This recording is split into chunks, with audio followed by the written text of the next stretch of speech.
एक साल से मैं यहाँ सीईओ हूँ। एक साल से मैं आप सब लोगों को देख रहा हूँ। आप सब लोगों ने हिंदू मुस्लिम भाईचारे का जितना अच्छा परिचय दिया है, आज इस पर क्यों कलंक लगाने वाला मांग रहा हूँ? ये छत्तीसगढ़ कस्बा इस धरती पर अकेला कस्बा है क्या? ये बताइए, ये हिंदुस्तान का हिस्सा नहीं है क्या? या हिंदुस्तान का कानून नहीं चलता है क्या? या आपको हमारी जरूरत नहीं है क्या? कल को नहीं पड़ेगी क्या? आपको जरूरत नहीं पड़ेगी क्या?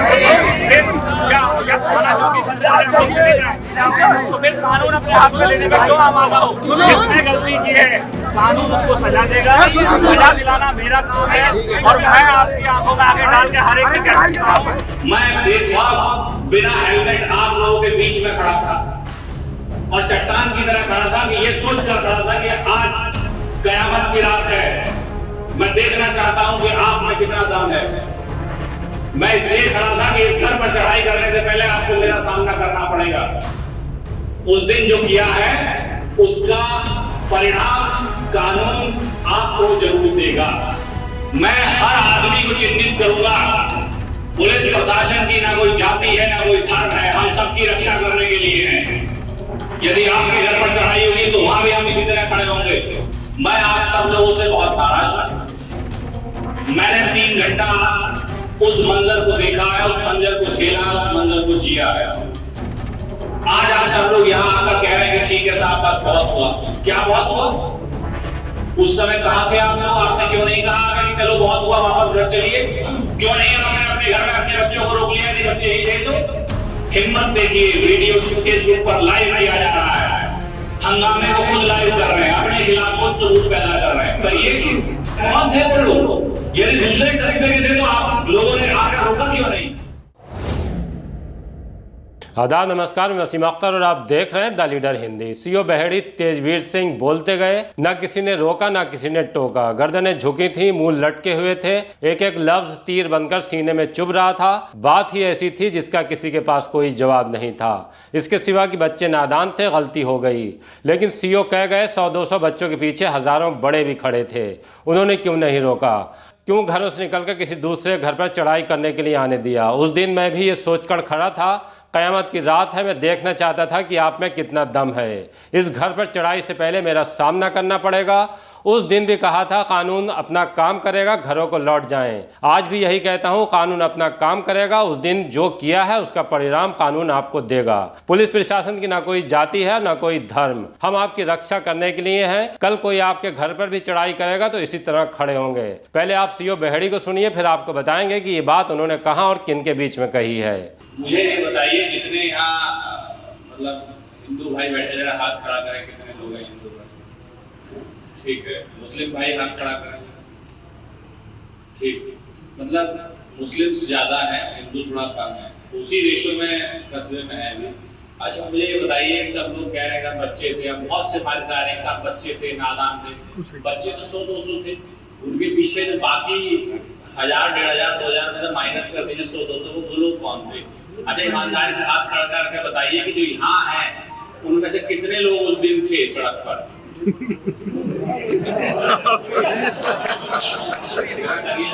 भाई, मैं इसीलिए कह रहा था मुझे माइक मत दो, मैं नहीं ले रहा था, क्योंकि हम सब लोग पाखंडी हैं, हम सब लोग मतलबी हैं, हम सब लोग केवल और केवल अपने बारे में सोचते हैं और सारी समस्या की जड़ केवल ये है। जब मैं अपने बारे में सोचता हूं तो मुझे केवल अपना हित दिखाई देता है।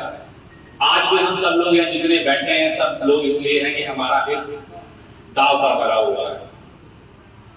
किसी को चिंता यह है कि कल को मेरे लड़के को पुलिस पकड़ के ले जाएगी, किसी को चिंता यह है कि मुझे भी ले जाएगी क्योंकि मैं भी उस भीड़ का हिस्सा था। कौन थे वो लोग?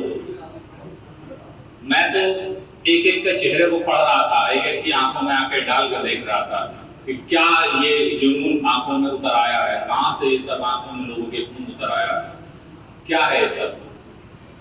पता नहीं कौन से भाईचारे की मिसाल। मैंने भी आप लोगों को भाईचारे की दुआई दी उस समय कि भाई 1 साल से आप सब लोग भाईचारा बनाए हुए हैं और अब अचानक क्या हो गया?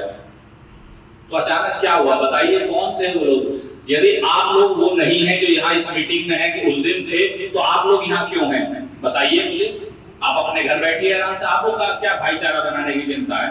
यदि आप सब में से कोई जो यहाँ है आज, मेरी बात सब तक पहुंच रही है? गलत मैं कह रहा हूँ? मेरी बात सब तक सही पहुंच रही है, मैं सही सवाल उठा रहा हूं। यदि आप लोग उस दिन सड़कों पर नहीं थे तो आप तो बहुत अच्छे हैं, आपको क्या चिंता है, क्यों आप अमन चैन, क्योंकि आप तो उस दिन भी अमन चैन बनाए हुए थे, अपने घर में बैठे हुए थे, क्या चिंता है आपको, बताइए। और यदि आप लोग उस दिन अपने घर में नहीं थे, सड़कों पर थे, तो फिर आज आपको कौन सी चिंता है जब उस दिन आपको चिंता नहीं थी।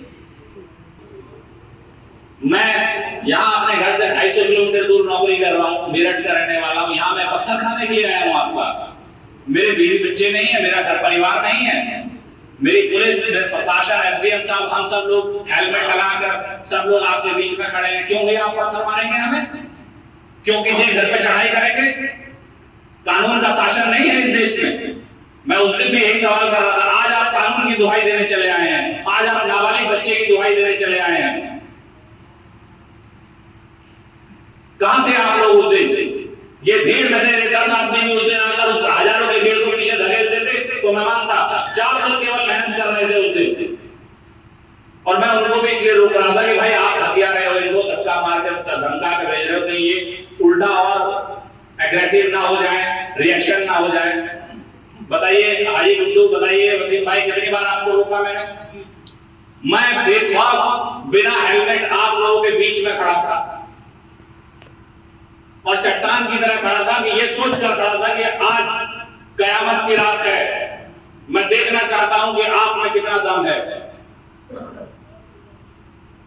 मैं इसलिए खड़ा था कि इस घर पर चढ़ाई करने से पहले आपको मेरा सामना करना पड़ेगा।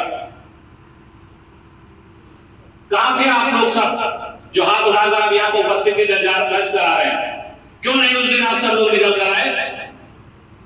उस दिन जो किया है उसका परिणाम कानून आपको जरूर देगा।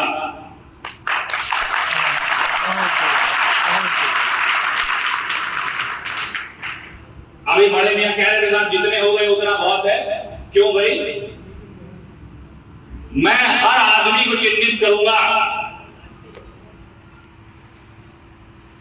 एक सज्जन ने रोते हुए कहा कि माहौल खराब हो गया है। मैं ये कह रहा हूं कि उस दिन आप लोग कहां थे। कहीं आप ज्यादा, कहीं वो कम, कभी ये ज्यादा, कभी वो कम, यही चलेगा क्या यहाँ पर। हर कस्बे में क्या यही होगा कि मैं उसे पीट लूंगा, उसके घर पर चढ़ाई कर दूंगा, ये कहीं नहीं होगा। पुलिस प्रशासन की ना कोई जाति है, ना कोई धर्म है, हम सबकी रक्षा करने के लिए हैं। यदि आपके घर पर चढ़ाई होगी तो वहां भी हम इसी तरह खड़े होंगे और हम ऐसी नौबत ही नहीं आने देंगे। मैं आपसे पूछ रहा हूं, आप सब कह रहे हैं साहब ठीक है भाईचारा बनाइए, भाईचारा बनाइए, तो आप लोग बनाइए, आराम से रहिए, क्या दिक्कत है, मत करिए कानून का उल्लंघन। कानून अपना काम करेगा। मैंने उस दिन भी कहा था, मैं आज भी कह रहा हूं, मैं आप सब लोगों से बहुत नाराज हूं। मैंने 3 घंटा उस मंजर को देखा है, उस मंजर को झेला है, उस मंजर को जिया है। आज आप सब लोग यहां आकर कह रहे हैं कि ठीक है साहब बस बहुत हुआ। क्या बहुत हुआ? उस समय कहां थे आप लोग? आपने क्यों नहीं कहा कि चलो बहुत हुआ वापस घर चलिए? क्यों नहीं आपने अपने घर में अपने बच्चों को रोक लिया? यदि बच्चे ही थे तो। पुलिस प्रशासन का पैमाना केवल सही और गलत होता है, और सही और गलत के आधार पर मेरे पास कितने वीडियो हैं, हिम्मत देखिए, वीडियो फेसबुक पर लाइव किया जा रहा है, हंगामे को खुद लाइव कर रहे हैं, अपने खिलाफ खुद सबूत पैदा कर रहे हैं, करिए। मैंने उस समय भी कहा था कि ये केवल आज अभी घंटा 2 घंटे का टाइम आपका है, उसके बाद जब कानून अपना काम शुरू करेगा तो आप ही लोग कहेंगे कि साहब क्या कर रहे हैं। तब आप मुझसे कहेंगे क्या कर रहे हैं। उस समय आपने नहीं पूछा, बताइए सब लोग क्या हुआ था, ये सब क्यों निकल गए, कौन थे वो लोग? यदि दूसरे कस्बे के थे तो आप लोगों ने आकर रोका क्यों नहीं? क्यों शीशगढ़ के हर चौराहे, हर मोड़, हर गली पर शीशगढ़ के जिम्मेदार आके खड़े हुए कि बाहर का आदमी बाहर जाए यहां से? क्यों केवल 4 ही आदमी थे जो रोक रहे थे? क्या करना चाहते हैं? शीशगढ़ में गुजरे शुक्रवार को सोशल मीडिया पर आपत्तिजनक पोस्ट के बाद भीड़ ने दूसरे संप्रदाय के घर पर चढ़ाई कर दी थी। पुलिस से धक्का मुक्की और इस बीच कुछ लोगों ने पत्थर भी फेंके थे। इस बवाल के बाद कमिश्नर से लेकर आईजी, डीएम, एसएसपी को शीशगढ़ के हालात का जायजा लेने के लिए रात में ही वहां पहुंचना पड़ा था। भारी पुलिस बल पीएससी, आरएएफ को लगाना पड़ गया था। अब हालात सामान्य होने के बाद पुलिस 5 मुकदमे दर्ज करके 30 लोगों को गिरफ्तार करके जेल भेज चुकी है। वीडियो से चेहरे पहचान कर हंगामा करने वालों के घर दबिश का सिलसिला जारी है। गली मोहल्लों से फोर्स को अब कम कर दिया गया है, लेकिन बाजारों में पुरानी रौनक नहीं लौटी। इसे लेकर ही शीशगढ़ देहात के मैरिज हॉल में सद्भावना की नींव बैठक बुलाई गई थी, जिसमें सभी मिन्नतें करते दिखाई दिए। सिराज अहमद नाम के एक शख्स तो रोने लगे, कहने लगे कि बच्चे हैं, अब माफ कर दिया जाए। लेकिन सीएम ने साफ कर दिया कि कल मेरे समझाने से आप नहीं माने थे, आज मैं नहीं मानूंगा। बवाल को लेकर कई नाबालिग भी पुलिस के मुकदमों की जद में आए हैं, जिनमें 5 को बाल संरक्षण अधिकारी के सुपुर्द किया गया है। इसी से कस्बे में खलबली मची हुई है। सीओ गुस्से में है, देखते हैं उनका गुस्सा कब ठंडा होता है। लेकिन एसडीएम उदित पवार ने थोड़ी नरमी दिखाई है, दिक्कतों से निकलने का रास्ता बताया है। आपके मन में जो भी बातें हैं वो आप एक दूसरे के साथ शेयर नहीं करोगे, तब तक आगे की जो सिचुएशन है वो नॉर्मल नहीं हो पाएंगे। अभी गुप्ता जी ने, रामजा जी ने, इन लोगों ने अपने कंसर्न शेयर किए हैं, और जब तक आप सब लोग मिलकर उन कंसर्न्स को एड्रेस नहीं करोगे, आगे मतलब जो आप भाईचारे की बात कर रहे हो कि पहले हम भाईचारे के साथ रहते थे, फिर से उस सिचुएशन पे आने में पॉसिबल नहीं होगा। तो और ये भी हमको मानना पड़ेगा कि गलतियां हुई हैं, तो वो बच्चों ने गलती की, ठीक है, लेकिन उसके बाद भी अगर भीड़ इकट्ठी हो रही है तो वहाँ पे भी मतलब भीड़ अपने आप इकट्ठी नहीं होती है, भी कोई इकट्ठा किया जाता है और उसके बाद वो बढ़ती चली जाए, वो अलग बात है। तो गलतियां हुई हैं, और जब तक इन बातों को हम लोग एक्सेप्ट नहीं करेंगे, तब तक इसमें जो नॉर्मल से दोबारा नहीं आ पाएगी।